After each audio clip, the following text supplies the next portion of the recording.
Hello friends, আশা করছি তোমরা খুব জোর কদমে প্রিপারেশান নিচ্ছ।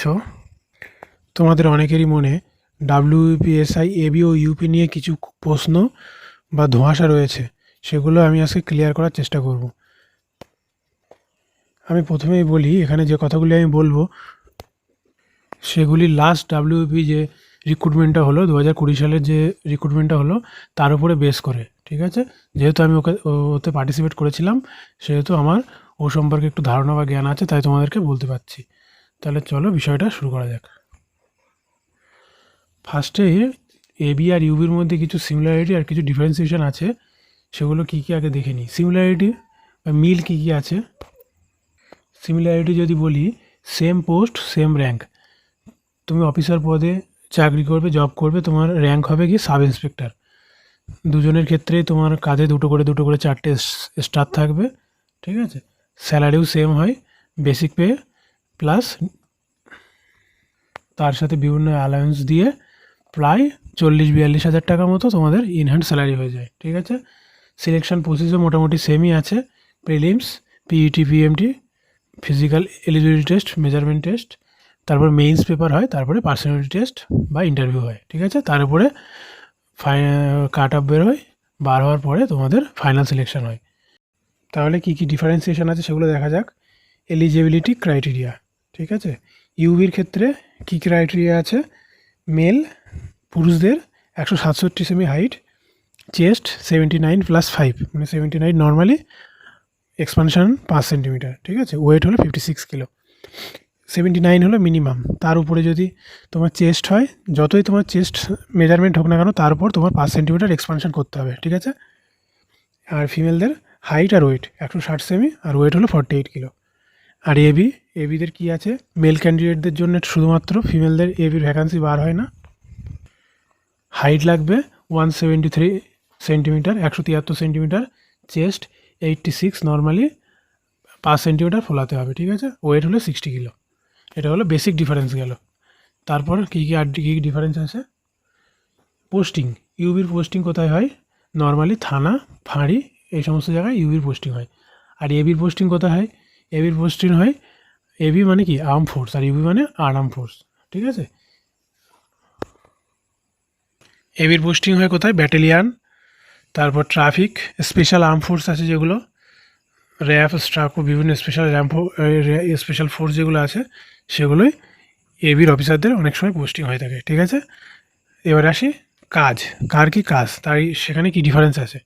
ইউবির মেন কাজ কি? Day to day law and order duty. Normally যে টুকটাক যেসব ল অ্যান্ড অর্ডার ডিউটিগুলো হয়, এখানে একটা সম্মেলন হলো, এখানে কোনো অনুষ্ঠান হলো, ওখানে কোনো মন্ত্রী আসছে, কোথাও কোনো ঝামেলা হলো, ঠিক আছে? ওগুলো কে দেখে? ইউবির অফিসাররাই মোটামুটি দেখে। তাদের আন্ডারে কনস্টেবল থাকে, তারা মিলে হ্যান্ডেল করে। তাছাড়া ইউবির অফিসারদের আর কী কী কাজ আছে? থানার কেস, থানার বিভিন্ন যে সমস্ত কেস হয় সেগুলো তারা হ্যান্ডেল করে, ইনভেস্টিগেশন করে, অপরাধী ধরে এবং তাদের কোর্টে পাঠায়, তাদের শাস্তির ব্যবস্থা করে। এগুলো ইউবির অফিসারদের মেন কাজ হয়, ঠিক আছে? আর এবি আর্ম ব্রাঞ্চের যে অফিসাররা হয়, তাদেরকে মেন কাজ কি? সিরিয়াস যখন কোনো ল অ্যান্ড অর্ডার ডিউটি হয়, কোথাও হয়তো ভীষণ ঝামেলা গণ্ডগোল বেঁধে গেলো, মারপিট বেঁধে গেলো, সেখানে তারা যায়। তাছাড়া আর কোথায় পোস্টিং হয়? ট্রাফিকে পোস্টিং হয়। তাছাড়া বিভিন্ন যেসব জায়গায় নাকা ডিউটি হয়, পিকেটিং ডিউটি হয়, তাছাড়া ব্যাটালিয়ানের থ্রু বিভিন্ন ক্যাম্পে তাদের ডিউটি করতে হয়, ঠিক আছে? নর্মালি ইউবিদের থেকে এবিদের একটু হেডেক কম থাকে, যেহেতু এবিদের ইনভেস্টিগেশনের কাজটা নেই, ঠিক আছে? তুমি ইউবির জন্য সিলেক্ট হবে নাকি এবির জন্য সিলেক্ট হবে, এটা কখন বুঝবে এবং কী করে বুঝবে, ঠিক আছে? তাহলে বিগত বছর, আগের বছর, লাস্ট বছর যেভাবে সিলেকশন হয়েছিল তার উপরে বেস করে আমি যদি বলি, তোমাদের প্রথমে প্রিলিমসের কাট অফ বের হবে একটা জেনারেল কাট অফ, ঠিক আছে? ওখানে কোনো ডিফারেন্সিয়েশন হবে না যে এবির আলাদা কাট অফ, ইউবির আলাদা কাট অফ, এখন হবে না। তারপর কী হবে? তোমাদের মাঠের জন্য ডাক পড়বে, রানের।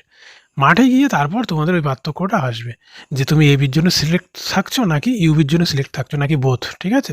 আর ওখানেই তোমার প্রেফারেন্সের ব্যাপারটা আসবে। তোমরা ফর্ম ফিল আপের সময় যা করেছো, কেউ এবি করেছো, কেউ ইউবি করেছো, এখানে এখানে মাঠে আসার পরে আবার সে বিষয়টা চেঞ্জ করা যাবে, কোনো অসুবিধা নেই, ঠিক আছে? মাঠে আসার পরে কী হয় আমি ধাপে ধাপে বলছি। তোমাদের ফার্স্টে হাইট ওয়েট মেজারমেন্ট হবে, ঠিক আছে? তারপর চেস্ট মেজারমেন্ট হবে। এবার দেখা দেখা যাবে কি এবির জন্য তো বেশি লাগে ইউবির থেকে। এবার ওরা দেখবে যে তুমি এবিরগুলো কোয়ালিফাই করতে পারছো কি না, এবির হাইট আছে কি না, এবির ওয়েট আছে কি না, এবির যে মিনিমাম চেস্ট রিকোয়ারমেন্ট আছে সেগুলো তোমার আছে কি না সেটা দেখবে ওরা, ঠিক আছে? সেইগুলো যদি তুমি কোয়ালিফাই করো তাহলে তুমি এবির জন্য কোয়ালিফাই করে গেলে। অবভিয়াসলি ইউবির জন্য অটোমেটিক কোয়ালিফাই করে গেলে, কারণ ইউবির তো হাইট, ওয়েট এগুলো ওর থেকে কম লাগে এবির থেকে, ঠিক আছে? আর যারা এবির হাইট, ওয়েট আর চেস্ট কোয়ালিফাই করতে পারবে না কিন্তু ইউবিরটা করতে পারবে, তারা অনলি ফর ইউবির জন্য কিন্তু সিলেক্ট থাকলে তারা এবিতে আর ঢুকতে পারবে না, ঠিক আছে? যেহেতু ওখানেই তোমাদেরকে বাদ দিয়ে দেবে, হাইট, ওয়েট আর চেস্টে যদি তোমাদের কম থাকে ওখানেই কিন্তু তোমরা অনলি ফর ইউবির জন্য এলিজিবল থাকবে, ঠিক আছে? তারপর তোমাদের রান হবে। রান কমপ্লিট হওয়ার পরে তোমাদেরকে যারা হাইট, ওয়েট এবং তোমার চেস্টে কোয়ালিফাই করলে এবিতে তাদেরকে ডাকবে, ঠিক আছে? ডেকে তাদেরকে একটা ফর্ম দেবে, একটা ফর্ম ফিল আপ করাবে। সেই ফর্মে তোমাকে প্রেফারেন্স দিতে হবে। তুমি বোথ ইউবি এবং এবি রাখতে চাও, নাকি শুধু এবি রাখতে চাও, ইউবি রাখতে চাও, আর কোনটাকে ফার্স্ট প্রেফারেন্স দিতে চাও, এবি নাকি ইউবি, সেটা কিন্তু তখন তোমাদের ফর্ম ফিল আপ করে দিতে হবে। তখন যেটা দেবে সেটাই ফাইনাল, তার উপরে বেস করেই কিন্তু তোমার ফাইনাল সিলেকশন হবে। তো সুতরাং ওইটা তোমাকে খুব ভেবেচিন্তে মাথা ঠান্ডা করে দিতে হবে। হয়তো তুমি এবিকে ফার্স্ট প্রিফারেন্স রাখলে, ঠিক আছে? কিন্তু দেখা গেল যে ইউবির যে কাট অফ সেটাও তুমি ছাড়িয়ে মানে এবির কাট অফ তো পার করেছোই, হয়তো ইউবির কাট অফের থেকেও বেশি মার্কস পেয়ে গেছো, ঠিক আছে? কিন্তু যেহেতু তুমি এবিকে ফার্স্ট প্রিফারেন্স দিয়েছো, তুমি কিন্তু ইউবিতে সিলেক্ট হতে পারবে না। তোমাকে ফার্স্ট প্রিফারেন্সটা ওরা আগে দেবে, ঠিক আছে? সেই পোস্টেই তোমাকে সিলেক্ট করাবে। সুতরাং পোস্ট প্রিফারেন্সটা একটু ভেবেচিন্তে করবে। ওর উপরে বেস করেই তোমাদের ফাইনাল কাট আপ বেরোবে। তখন যখন ফাইনাল কাট আপ বেরোবে তখন এবির আলাদা কাট আপ বার হবে আর ইউবির আলাদা কাট আপ বার হবে, ঠিক আছে?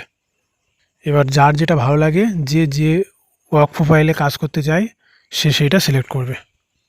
আশা করছি তোমরা এখানে এই পর্যন্ত বুঝতে পারলে, ঠিক আছে? এটাই মেন পার্থক্য। তোমাদেরকে মাঠে যাওয়ার পরেই কিন্তু মেন পার্থক্যটা হবে। সুতরাং ফর্ম ফিল আপে তুমি কী দিয়েছো কোনো ব্যাপার না, ঠিক আছে? এরপরেও যদি তোমাদের কিছু জিজ্ঞাসা থাকে, কিছু প্রশ্ন থাকে, কমেন্ট করো। ইন্ডিভিজুয়ালি তো উত্তর দেওয়া সম্ভব নয়। আমি যদি তেমন কোনো কোশ্চেন দেখি ইম্পর্টেন্ট আলোচনা করার দরকার হবে, আমি ভিডিওর মাধ্যমে বলে দেবো, ঠিক আছে? Thank you.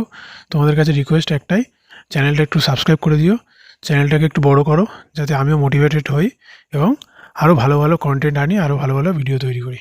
Thank you.